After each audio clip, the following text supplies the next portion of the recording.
Guild Wars 2, a massive multiplayer online role-playing game that has been popular for over 10 years.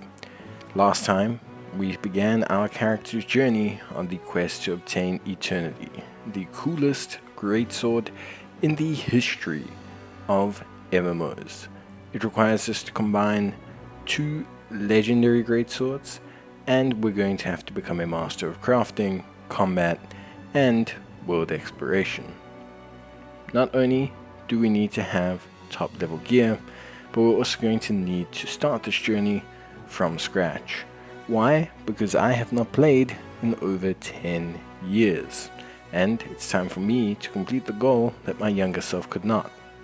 Now, with incredibly bad arthritis in both of my hands, a son, a wife, and a full-time job, I plan on taking on this ultimate challenge and praying and hopefully being able to get this amazing greatsword. So, let's go. Let's talk about the rules. For those who do not know, we have obviously a couple rules to this run. Firstly, we have to start a fresh character. That character cannot use any materials or gold obtained prior to the character beginning their journey. Also, we have to do the crafting on the character. We cannot accept donations, and I've added in the additional challenge of having to clear every single region 100% before I can move on to the next. This is going to be pretty interesting, but I think ultimately overall it will add some fun constraints and force me to kind of relearn and progress through the game at a decent pace, giving a good idea of how long it probably takes to get Eternity as an average player with no experience. Now, last time out, we ended our episode with a little bit of differing money to what we have now. Remember, gold is account shared, so some amounts will differ because I'm playing a couple other characters with friends, but not that much.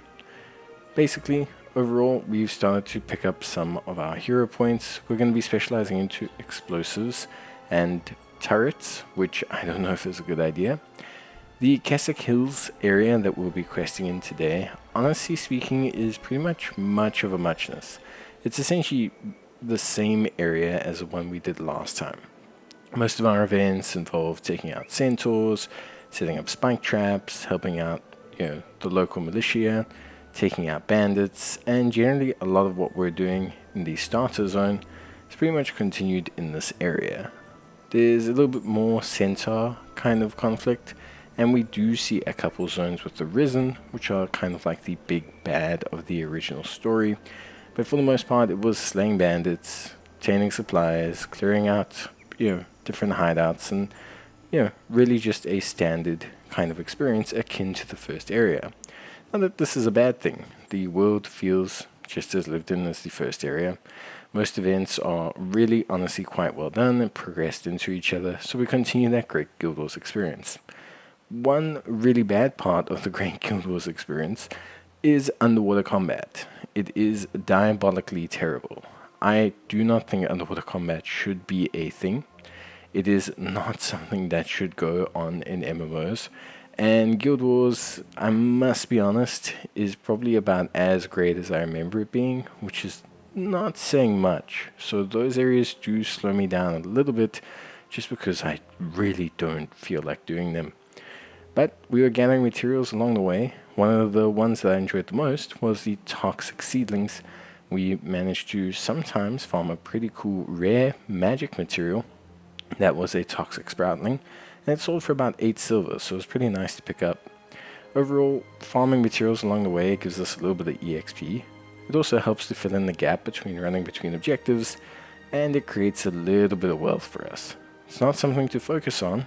We're not farming mats just yet and getting into wealth generation, which is a core component of Guild Wars gameplay, but for now we're just picking up some nice, kind of additional income, I guess, along the way, and we'll talk about that at the end of the episode. Of course, as with every area, we had our slew of nice mini jumping puzzles. I did not locate the actual jumping puzzle for the area. I know there is one where you dive off a cliff, so if I find that before going into the next area, I might include that in the next video. I remember it from my first time going through the area. I just couldn't seem to find it. So I do enjoy the jumping puzzles. Even like the simple ones to get to vistas, they just do make it a lot of fun. I think Guild Wars movement, comparative to most MMOs, is probably the best suited towards like actually giving conducive jumping puzzles. I think they handle their movement quite well, and they have a pretty good time. Then, obviously, hero points. Only 5 in this area, which is fine. We are working on our specialization, like I kind of said. So, a real big focus for me was the turrets and explosions.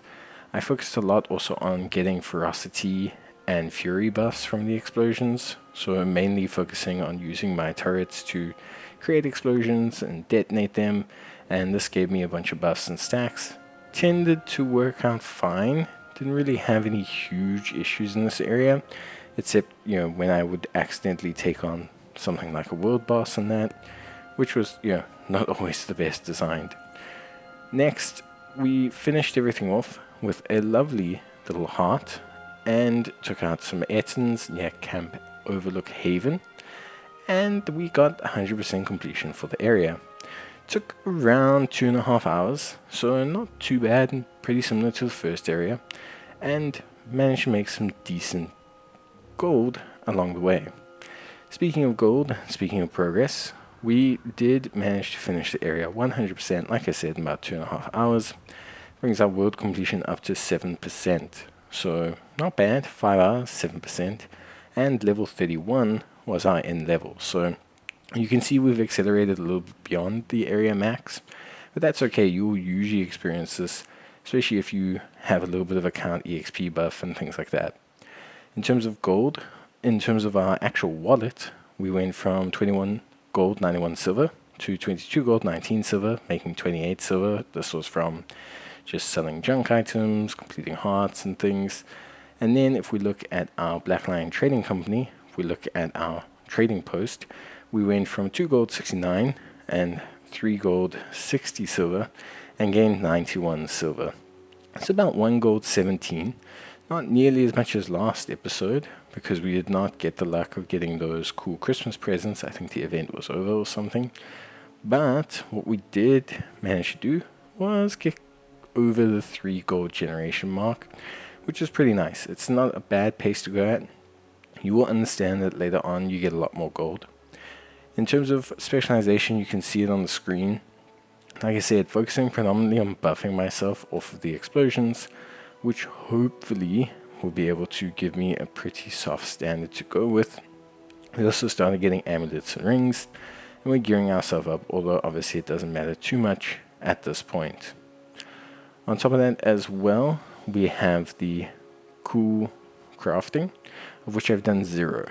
So we will be focusing on crafting at some point, but obviously for now, just as a heads up, we won't be doing too much work until I would say probably we finish the 3rd area. There's a couple of reasons for this. I am liquefying all of my current crafting materials into gold, but also really the early levels, just crafting and stuff, although it will give us EXP, kind of will slow us down a little bit. So I want to use some of that gold and EXP gain for crafting to kind of push ourselves up.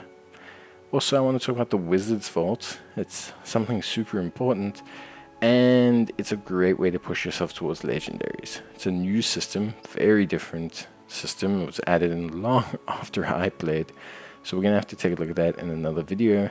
I will probably start playing PvP to finish the daily chests, but I haven't done any daily chests yet, just so that we can keep things quite fair. But I'll probably start including those in terms of the video recap and everything.